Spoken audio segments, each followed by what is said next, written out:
Vamos falar agora sobre a vacinação contra a Covid-19 em gestantes puérperas. Elas não vão precisar mais de relatório médico para que sejam vacinadas contra a Covid-19, com prioridade na cidade de São Paulo. Com prioridade. A medida foi adotada após recomendação do Núcleo de Promoção e Defesa dos Direitos das Mulheres, NUDEM, da Defensoria Pública enviada à Prefeitura da capital. Vou conversar sobre esse assunto com a defensora pública Nálida Coelho Monte. Ela é coordenadora do Núcleo de Promoção e Defesa dos Direitos das Mulheres da Defensoria Pública de São Paulo. Bom dia, doutora. Explica para a gente, então, até então, na cidade de São Paulo, se exigia um relatório para essas mulheres, é isso? Bom dia, Jeremias. Bom dia a todo mundo que está acompanhando. Exatamente.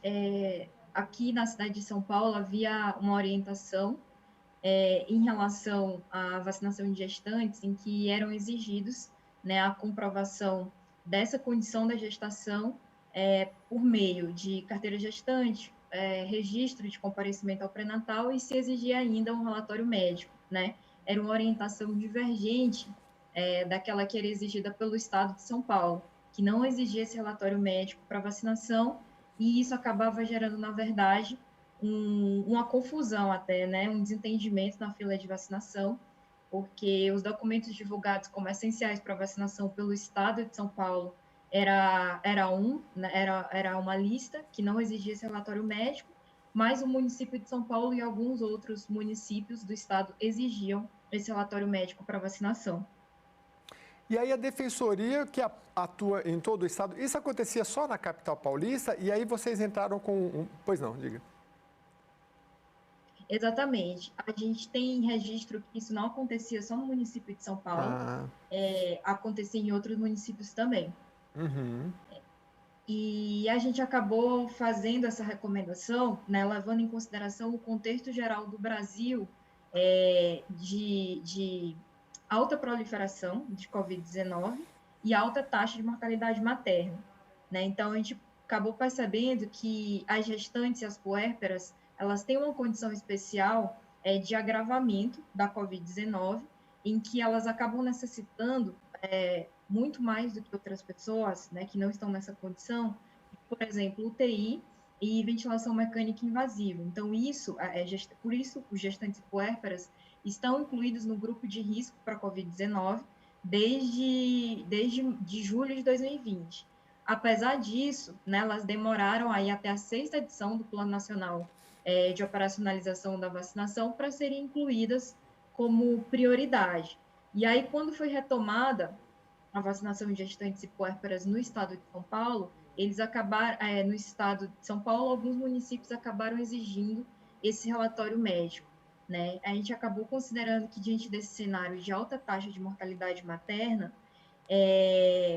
seria, e diante desse cenário também de que várias entidades médicas renomadas, né, como a Federação Internacional de Ginecologia Obstetrícia, o CDC, a FEBRASO e a SOGESP, passaram a apoiar a vacinação de gestantes e puérperas, a gente, com esse respaldo científico, né, resolveu pedir a retirada desse relatório médico por entender que ele acabava ferindo aí critérios de justiça social referente ao acesso à vacina de forma igualitária, né, entre as mulheres. Então, as mulheres que são atendidas pelo Sistema Único de Saúde para ter acesso a esse relatório precisavam esperar a consulta do pré-natal agendada, e às vezes ela ocorre mensalmente, ou às vezes ocorre semanalmente, né, a depender do período gestacional, ou então marcar uma consulta, agendar uma consulta só para esse fim, né, a obtenção de um relatório médico, quando a vacina ela é indicada sem barreiras de acesso por todas essas entidades médicas.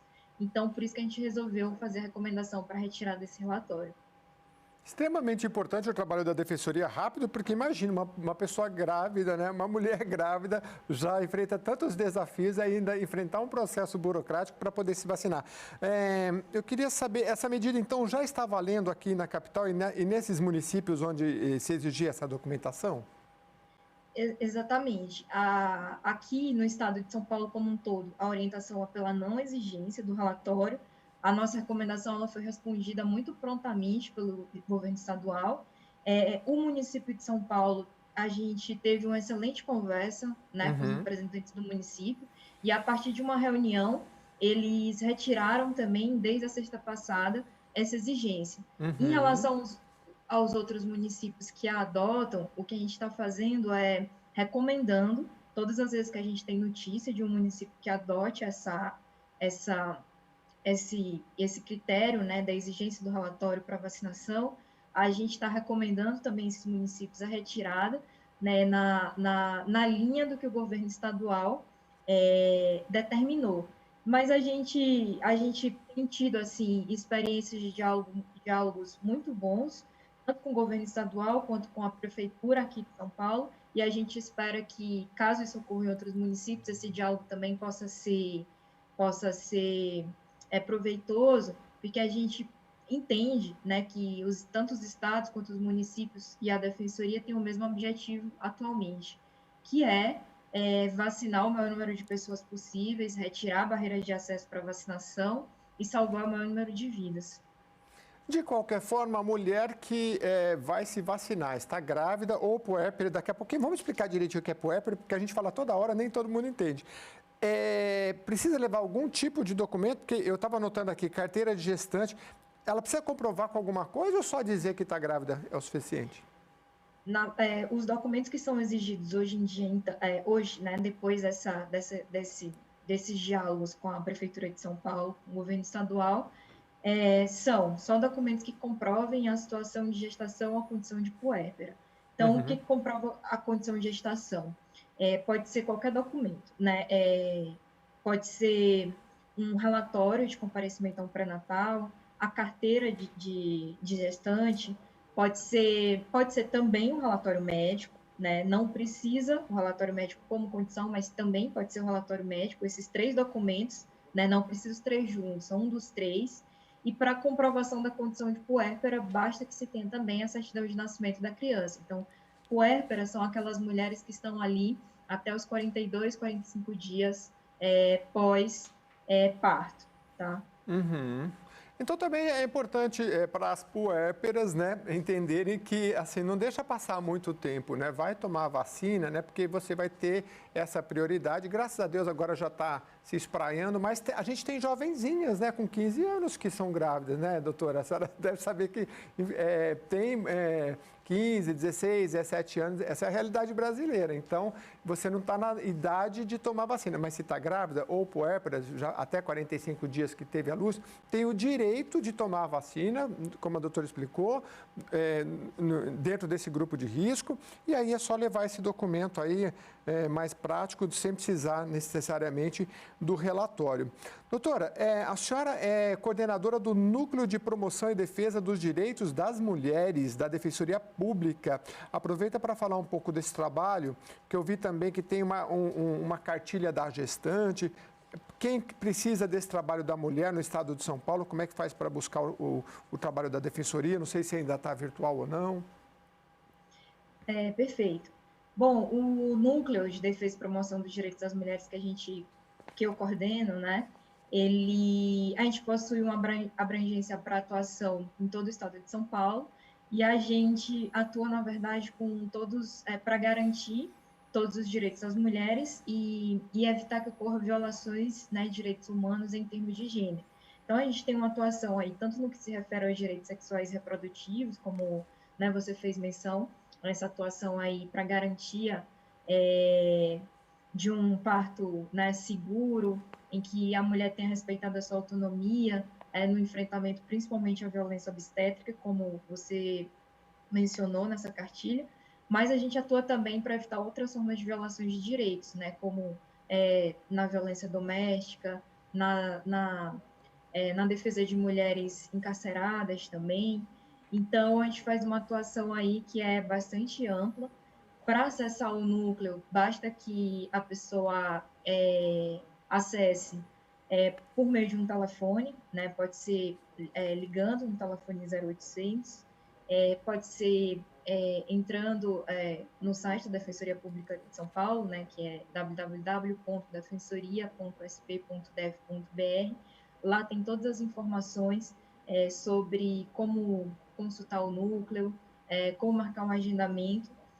e a gente está no atendimento presencial já, um atendimento misto, né? Porque a gente, na verdade, acompanha o Plano São Paulo é, de, de, de retomada de trabalho presencial. Então, nesse momento específico, a gente faz um atendimento misto, com revezamento, né, nas unidades de atendimento da Defensoria. Então, é importante consultar o site da Defensoria para a gente conseguir verificar quais unidades estão atendendo de forma presencial, mas remotamente a gente está atendendo todos os dias por meio de um chat online que a gente consegue falar com as pessoas, né? Muito bem, a senhora estava falando, eu procurei aqui, ó, é o 0800 773 4340, 0800 773 4340. Agora, o site da Defensoria, doutora, tem agora, eu não sei nem como é que se fala isso, eu chamo de robozinho, mas é inteligência artificial, né? Tem isso também. Às vezes a pessoa fala, mas eu tenho que ficar nesse processo. Mas se você for pegar um ônibus, esperar na fila, então tenha paciência, porque o robozinho ele ajuda a gente também. Você precisa disso? Não. Ele vai para a segunda etapa. E aí, em alguns minutos, você avança, né? Perfeito. A gente tem essa ferramenta, né, que auxilia no atendimento, que se chama DEF.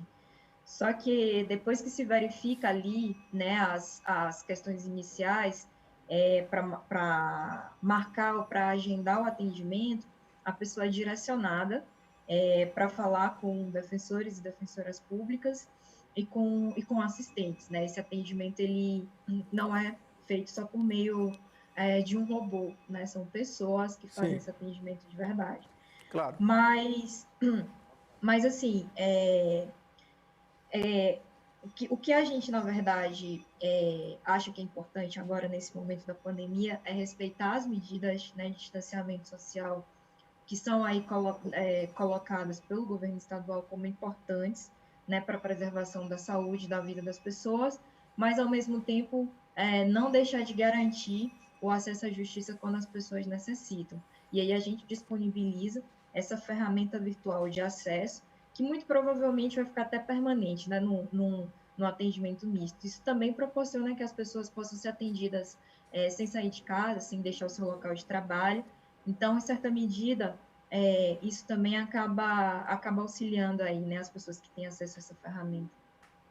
Doutora, eu sei que a Defensoria trabalha num campo bem vasto, né, para as pessoas que têm, principalmente, uma vulnerabilidade social. A senhora pode até falar aí em relação ao valor. Me parece que na área criminal não tem valor, mas se for, por exemplo, direito do consumidor, né, tem um valor específico. Mas eu queria que a senhora aproveitar para falar assim, existem erros que a gente comete, por exemplo, plano de saúde. Esse dia eu estava na fila, a mulher chegou do meu lado e aí a atendente falou assim, olha, a sua consulta foi desmarcada. É porque esse médico ele não faz mais parte aqui do quadro do nosso plano, né?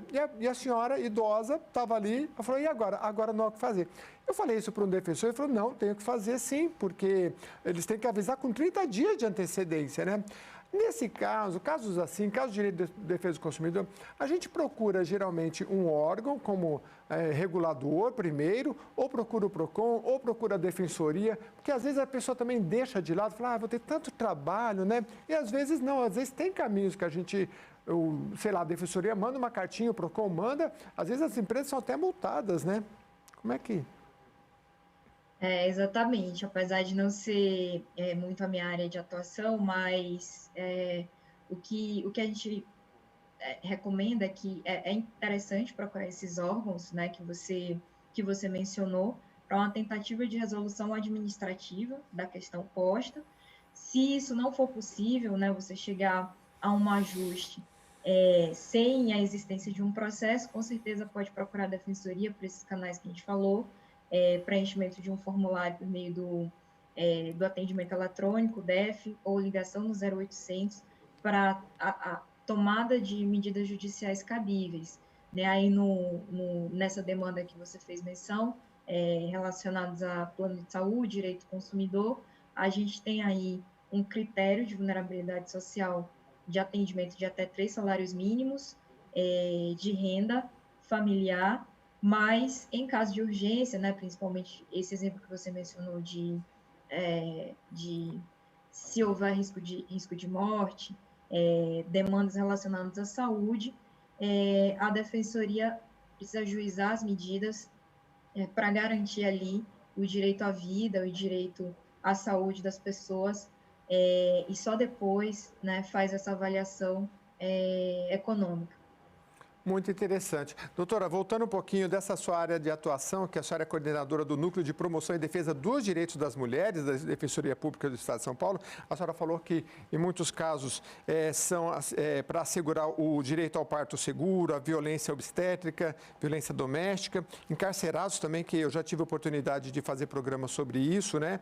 Agora, no caso de uma mulher que ela está no Sistema Único de Saúde e ela está grávida e ela percebe que em algum momento, a gente está tratando aqui da vacina, que vocês conseguiram solucionar casos, ela precisa de um atendimento jurídico. Então, ela entra em contato com a defensoria e, eventualmente, ela pode obter uma liminar para conseguir que o seu direito seja considerado? Exato, a depender né, do direito que essa mulher entenda que foi lesado, por exemplo, nessa demanda específica de garantia dos direitos em relação ao parto e violência obstétrica, a gente recebe um conjunto de demandas que por exemplo, às vezes as mulheres têm interesse em protocolar diretivas em relação ao parto, né? Então, elas podem fazer isso, né? De dizer, por exemplo, se desejam, né, que o parto seja normal ou não, de que tipo de intervenções ela espera que ocorra, relativas, por exemplo, ao recebimento de analgesia, outras medidas não farmacológicas para alívio de dor no momento do parto. Então, a mulher pode preencher esse documento, que se chama plano de parto, em que ela vai ter ali, já vai expressar algumas diretivas, né, de vontade em relação ao pré-parto, parto e pós-parto. É claro que os médicos eles não estão adstritos àquelas diretivas, sobretudo se houver uma situação de complicação, de risco, né, para a mulher ou para o bebê.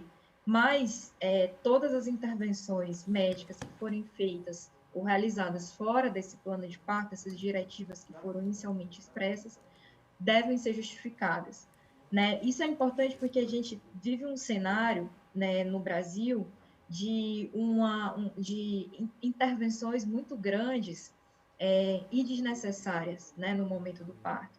Então, a gente tem condutas, né, por exemplo,